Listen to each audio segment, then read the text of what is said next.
you don't give, then you can't hurt. And it isn't your fault for needing them and wanting them and having them. And you don't get guilty because you can't betray if you never gave to begin with. Hi, I'm Ballasteros, and I am 25 years old, and I've lived in Honolulu for 7 years. Okay, but you want to hear it like at 100%? Whenever you're ready, I'm rolling. When you were little, did your parents always keep giving you these animals and things like, they thought you always needed to be grabbing onto something or else you'd fall over or blow away or something? Don't look at me like that. Listen, if you don't want to hear this, I can just leave. If you think this is stupid or something. I mean, you asked me a question and now I'm going to answer it, whether you like it or not. So my parents kept giving me these animals, see? And not just like a cat or a dog, but also a pregnant raccoon, a deflowered skunk, 2 chickens named Arnold, and a duck named Mickey. They were really dumb. Not the animals, my parents. And we lived too close to the road.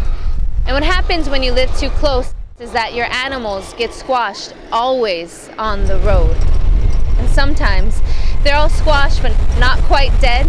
Your brother has to come out and hit them with a shovel until they stop screaming or squawking or meowing, whatever the case may be.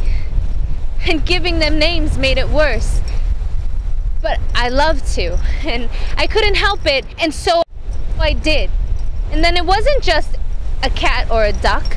It was somebody with a name that you'd live with and cared for and talked at and listened to and fussed over and cared for and accepted you.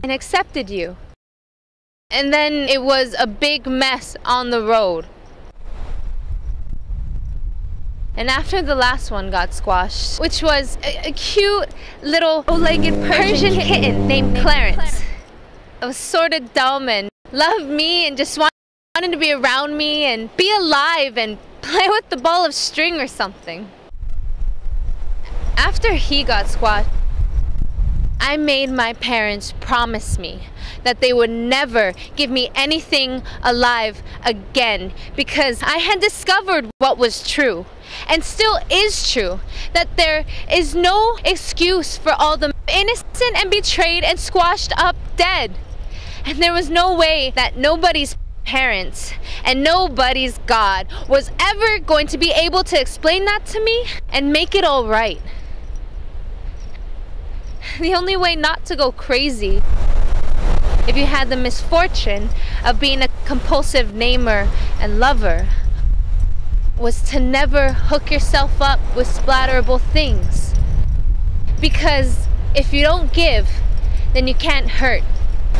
And it's not your fault for needing them and wanting them and having them, and you don't get guilty because you can't betray if you never gave to begin with. Doesn't that make sense to you? It isn't your fault for needing them and wanting them and having them. And you don't get guilty because you can't betray if you never gave to begin with. Then it does make sense. It does. Worse. But I love to, and I couldn't help it, and so I did.